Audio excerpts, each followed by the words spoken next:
자꾸 너무 빠른 속도로 넘어가 버려서 좀 그렇네요. 이 사진을 보시면 오른쪽에 보면 혹시 제가 집사님한테 좀 여쭤보고 싶은 거는 그 이승만에 대해서 좀 알아요? 전혀 처음 듣는 거예요. 안 그러면 좀 어느 정도 아세요? 그래서 제가 그 내용을 좀 조절할게요. 진짜 역사를 너무 몰라가지고 공부를 좀 하고 싶어서 유튜브에 뜨는 거 예. 채널이 있더라고요. 예.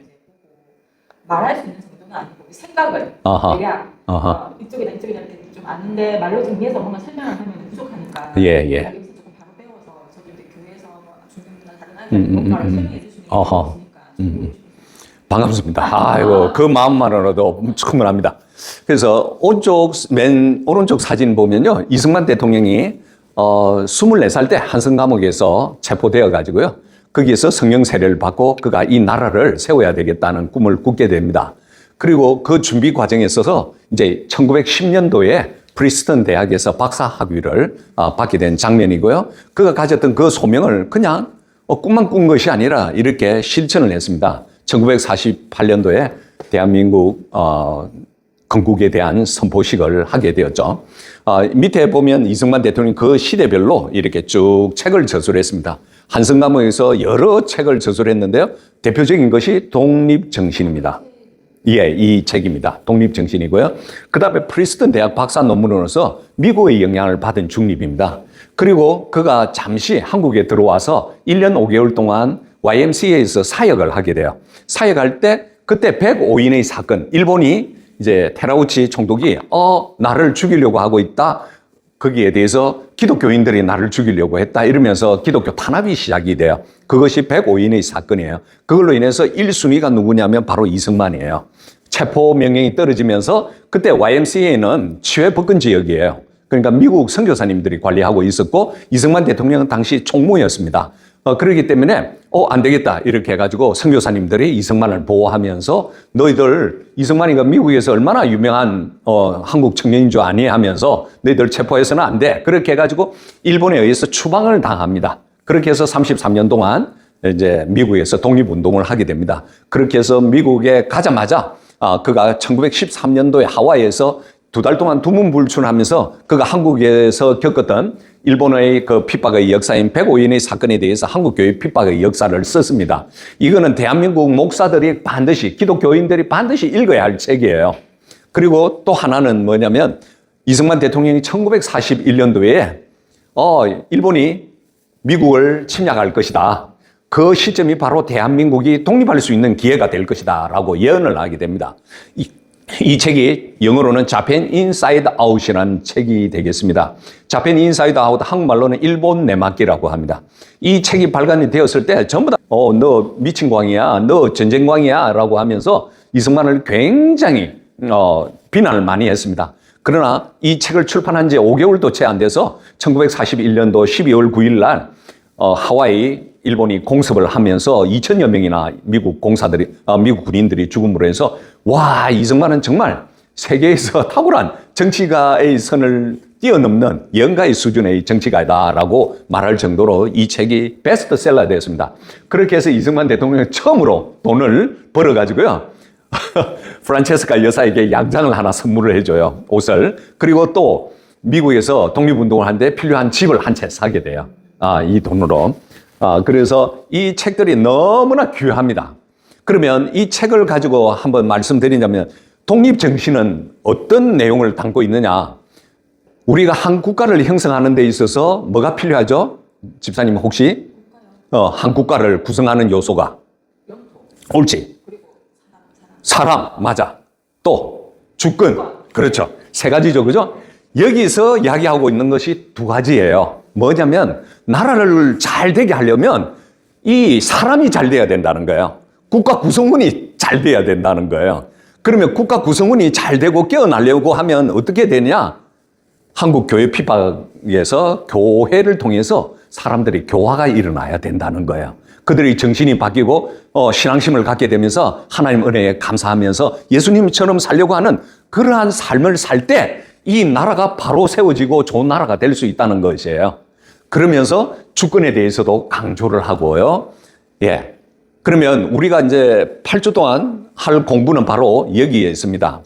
우리 개개인 한 국가를 세운 데 있어서 가장 중요한 요소가 바로 두 가지죠. 주권과 그리고 사람이죠. 백성이죠. 그러면 우리가 어떠한 백성이 돼야 되는가? 백성의 조건을 말하고 있는 것이 바로 독립정신입니다. 그 다음에 두 번째로는 한국교회 핍박을 통해서 어떻게 해서 우리가 올바른 국민이 되기 위해서 하나님 말씀을 통해서 교화가 되어야 되는가? 그렇게 했을 때 우리는 정말 용감한 사람이 될 수 있다는 것입니다. 그리고 신앙인이 될 수 있다는 것을 이야기하고 있습니다. 그러면서 미국의 영향을 받은 중립, 다음에 이제 기회 있으면 또 이야기하겠지만, 그러면 나라를 세울 때 미국처럼 어떻게 세워 나가야 되는가? 그런 부분들도 이제 아주 자세히 기록이 되어 있습니다. 혹시 이때 참석한 적이 있어요?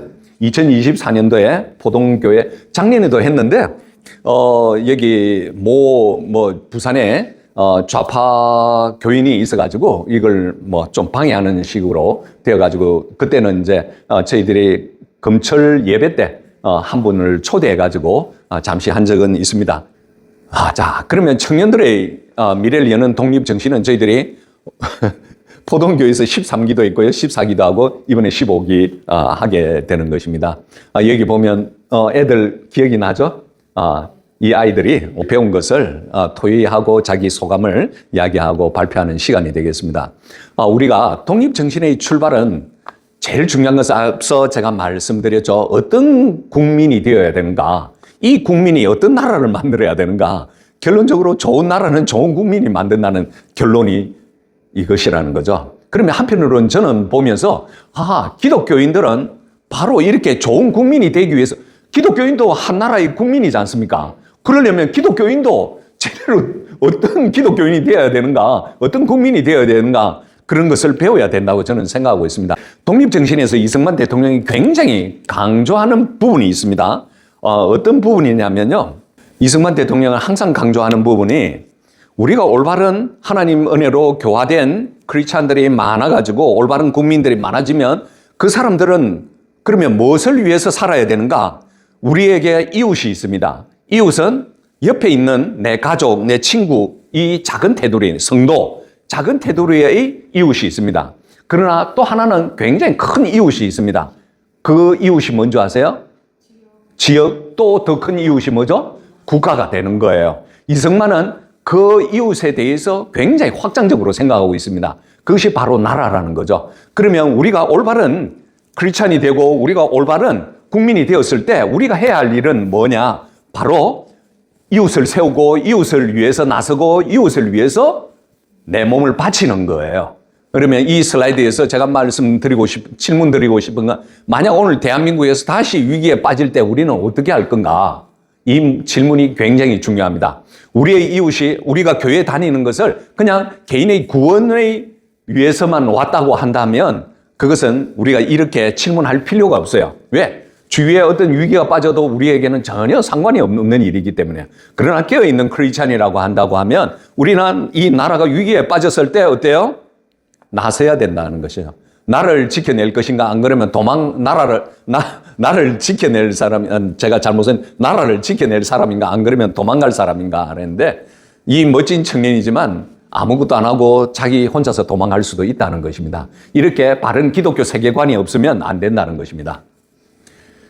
교회와 연결해서 그러면 우리가 이런 질문을 하겠습니다. 교회는 무엇을 하는 곳인가? 기복신앙과 위로를 받는 곳인가? 아니면 사람을 살리고 강하게 만드는 곳인가?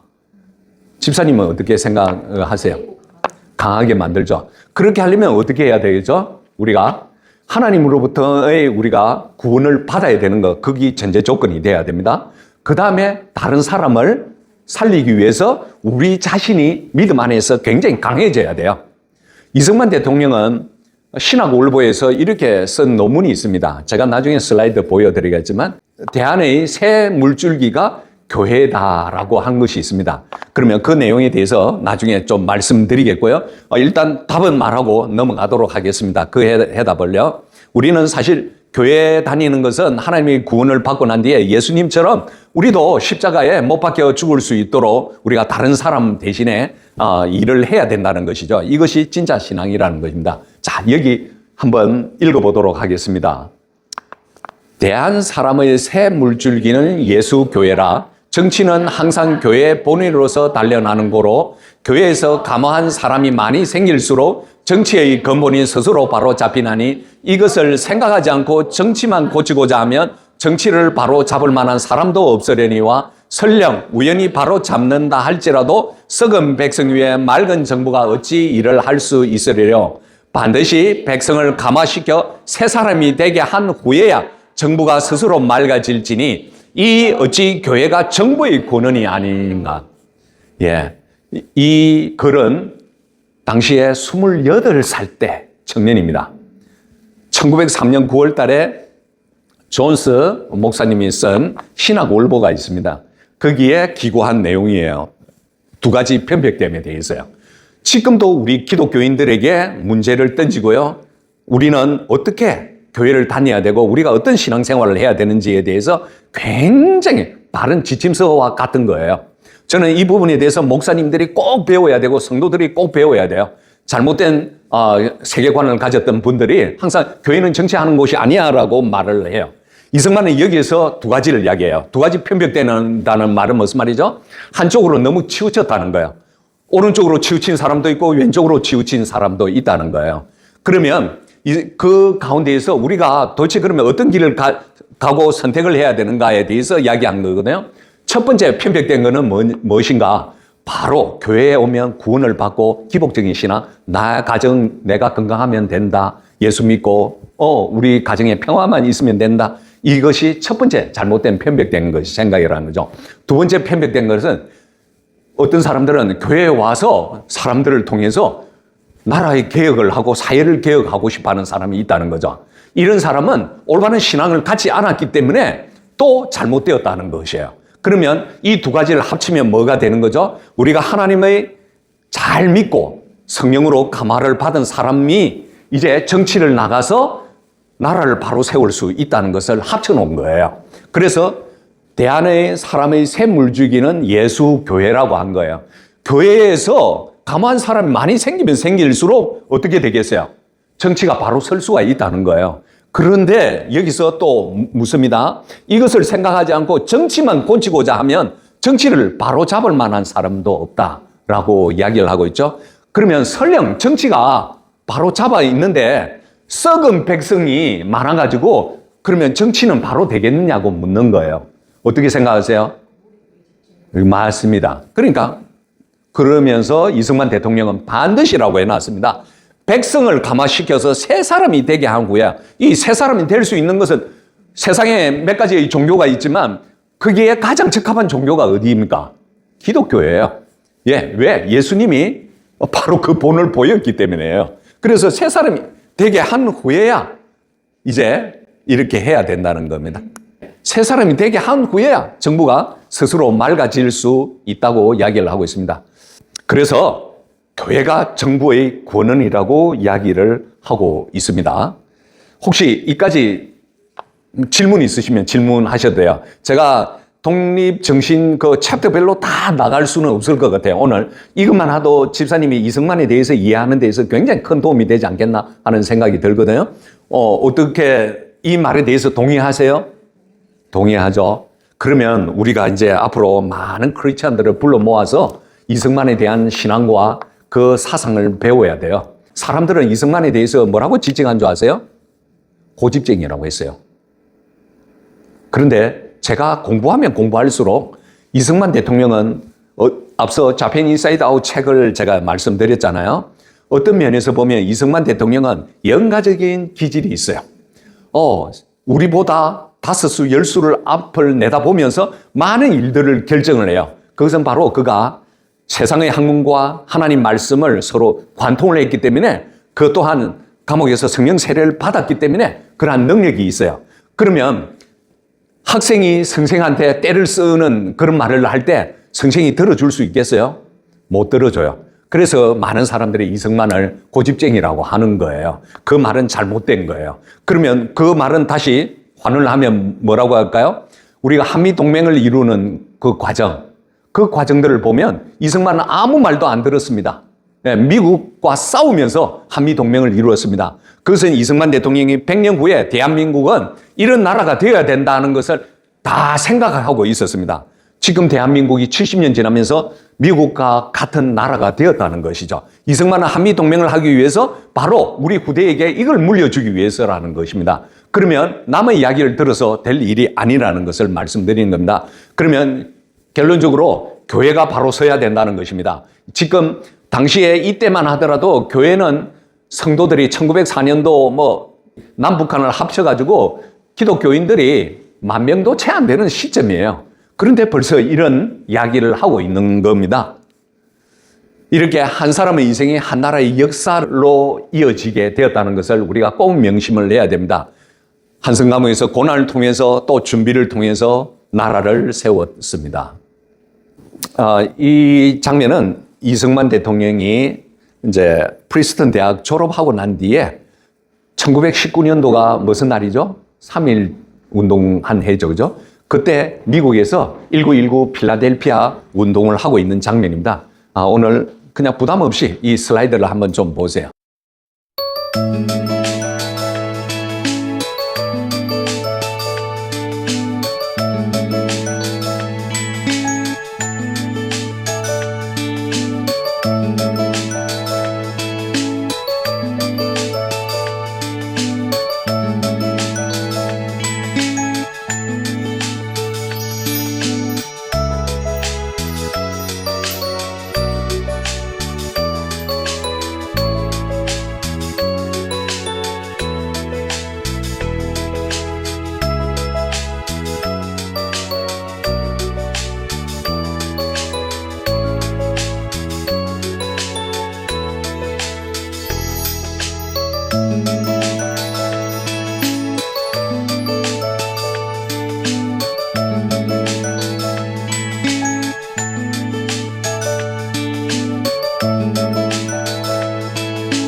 예, 보셨죠? 이승만 대통령은 자기가 대학 지원서에 뭐라고 써놨죠? 뭐가 되겠다고 했죠? 교육과 선교, 크리스천 워크를 하겠다고. 그거는 목회자가 되겠다는 것이었어요. 그래서 이승만 대통령은 이러한 준비 과정을 어떻게 했는지 나중에 또 제가 2부에서 한번 설명 쭉 드리겠습니다. 이승만 대통령 그냥 이렇게 뭐 할 거야 이렇게 해가지고 딱 한 것이 아니라 그 준비 과정이 정말 놀라워요.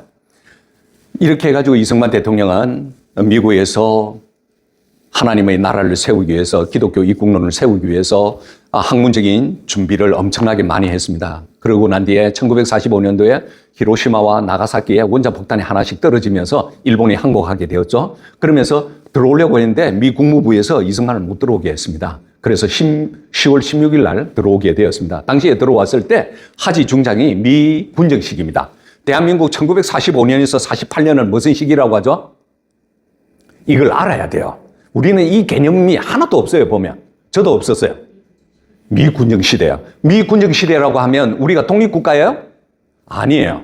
이때부터 이승만은 두 번째의 독립운동을 시작하는 거예요. 나라를 세우기 위해서요. 누구와요? 미국과 소련과 공산주의자들과 남로당들과 치열하게 싸우면서 이 나라를 건국하는 과정에 있는 거예요. 그 당시에 하지 중장이 이렇게 물어봅니다. 너희들 어떤 나라를 세우고 싶어? 서울에 사람들을 조사를 해보니까 사회주의하고 공산주의가 약 80%입니다. 그러면 자유민주주의 국가 하겠다는 사람이 14%밖에 안 돼요. 설령 우호 세력이 있다 하더라도 20%. 그러면 20대 80 상황에서 이승만 대통령이 이 나라를 세웠다는 것은 정말 기적이라는 것을 꼭 아셔야 돼요. 그것은 어디에서 나오는가? 바로 외교력을 통해서 나온 거예요. 이렇게 외교력, 나중에 이제 자유숲 유튜브 여러분들 가입해가지고요. 살롱 외교라고 해가지고 제가 최근에 올린 거 있습니다. 그때 모 윤숙이라는 여성이 이승만을 도우면서 유엔의 소위원들을 이렇게 접대를 하면서 대한민국을 이렇게 남한 단독만의 선거를 할 수 있는 환경을 만들었습니다. 그렇게 해가지고 1948년 2월 26일 날 유엔에서 투표한 결과 어떻게 해요? 남한만이라도 단독 선거할 수 있도록 찬성표가 31표가 나왔습니다. 이 지도를 보세요. 당시에 전 세계가 공산주의로 뒤덮여 있는 상황에서 한반도 끄트머리, 끝자락에 이 조그마한 지역에 자유민주주의를 세웠다는 것은 가능한 일인가요? 가능할까요? 불가능했습니다. 그런데 정말 누구로 인해서 이승만 대통령에 의해서 가능했다는 것을 우리가 꼭 아셔야 돼요. 그렇게 해서 이승만 대통령은 그가 한성감옥에서 꿈꾸었던 기독교 입국론을 어디에서 실현되느냐? 바로 이때 실현이 됩니다. 1948년 재헌국회가 언제죠? 5월 31일이에요. 48년 5월 31일. 이 과정은 엄청나게 많죠. 남로당이 방해하고 제주도 4.3 폭동 사건, 여수 순천 반란 사건 이런 것들도 엄청나게 많은데 하나님께서 이렇게 5월 30일 날 재헌국회를 세우게 했습니다. 당시에 재헌국회에서는 나이 제일 많은 사람을 의장으로 뽑았습니다. 그렇게 해서 이승만 대통령이 의장을 하게 되었습니다. 이때 보시면 저 가운데에 있는 사람이 이승만 대통령입니다. 사회를 보면서 뭐라고 사회를 본가 이렇게 이야기를 합니다. 이것은 대한민국 의정기록 첫 페이지에 딱 기록이 되어 있는 내용입니다. 대한민국 독립민주국 제1차 회의를 여기서 열게 된 것을 우리가 하나님께 감사해야 할 것입니다. 종교 사상 무엇을 가지고 있든지 누구나 오늘 당해가지고 사람의 힘만으로 된 것이라고 우리가 자랑할 수 없을 것이다. 제가 여기에서 앞서 말했죠. 1945년에서부터 48년 무슨 시기라고 했죠? 미군정 시기예요. 미군정 시기에서 이 나라가 자유민주주의 국가를 세울 수 있도록 되었을까요? 못 되었을까요? 방해 세력이 누구였을까요? 소련, 그리고 남한에 있는 남로당이 공산주의 국가를 세우려고 했다는 것이에요. 그런데 그러한 여러 과정에 있어서 이렇게 대한민국 자유민주주의 국가의 재헌국회가 탄생함으로 해서 사람의 힘만으로 된 것이 아니니 우리가 자랑할 수가 없다. 그래서 이승만 대통령은 뭐라고 했죠? 하나님에게 감사를 드리지 않을 수가 없습니다. 나는 먼저 우리가 성심으로 일어나서 하나님에게 우리가 감사를 드릴 터인데 이윤영 의원 나오셔서 간단한 말씀으로 하나님에게 기도를 올려주시길 바랍니다. 이렇게 대한민국은 기독교 반석 위에 딱 세워지게 되었다는 것을 여러분은 꼭 아셔야 되겠습니다. 이윤영 의원이 나와서 기도한 제목입니다. 이 부분만 읽어드릴게요. 하나님이시여 이로부터 남북이 둘로 갈라지어 이 민족의 어려운 고통과 수치를 신원하여 주시고 우리 민족 우리 동포가 손을 같이 잡고 웃으며 노래를 부르는 날이 우리 앞에 속히 오기를 기도합니다 라고 이렇게 기도를 한 것이에요. 이윤영 의원은 남한 사람 아니에요. 북한에서 이제 내려오신 분이에요. 자, 이렇게 해서 또 대한민국이 건국된 지 2년도 채 안 돼서 1950년 6월 25일 날 무슨 사건이 발생했죠? 6.25 전쟁이 발발이 되었죠.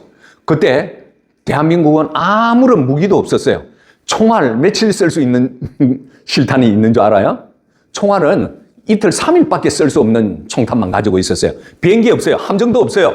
탱크 한 대도 없어요. 그런데 북한은 탱크 100여 대를 몰고 내려왔어요. 야극기를 몰고 내려왔어요. 그리고 배를 타고 울산 쪽으로 부산 쪽으로 내려와가지고 뒤통수를 치려고 했어요. 그런 가운데에서 이승만 대통령은 전쟁이 발발했다 이 소리를 듣고 3일 동안 꼬박 밤을 새웠어요. 그렇게 하면서 이 나라가 어떻게 전쟁을 해야 된다는 것을 전쟁의 그 매뉴얼을 만들기 시작하고 미국과 교류를 하고 그리고 메가드에게 연락해가지고 미군이 7일 만에 대한민국에 들어왔다는 것은 기적이에요. 그렇게 해서 한 달 동안 채 안 돼서 낙동강 전선을 펼쳐졌어요. 왜? 북한에서는 소련 준 무기를 가지고 엄청나게 빠르게 진격을 해 내려왔으니까 당시에 이 부산이 유일한 지역이었습니다. 침범이 되지 않는 유일한 지역이었어요. 그래서 이승만 대통령이 여기에 내려와서 부산 임시 수도를 통해서 전쟁을 치르면서 이렇게 앞서 빨간 지도를 보면 한반도 끄트머리에 자유민주주의 국가를 지켜낸 사람이에요. 그래서 전 세계에서 이승만을 뭐라고 한 줄 아세요? 자유민주주의를 지켜낸 영웅이라고. 이것은 한반도의 자유민주주의뿐만 아니라 세계의 자유를 지킨 아주 역사적으로 위대한 역사예요. 최근에 손연보 목사님 아들 손영원 누군지 아시죠? 그가 이번에 그 아버님 때문에 미국 백악관에 가고 많은 사람들 만났잖아요. 근데 놀라운 거는 만나는 사람마다 우리 할아버지, 우리 뭐 누구, 시아버지 뭐 등등의 사람들이 한국 6.25 참전한 용사예요 이렇게요. 그 당시에 미군이 얼마나 참전한 줄 아세요? 연 180만 명이 참석했습니다. 180만 명. 부산 인구가 얼마예요 지금? 300만 밖에 안 되죠.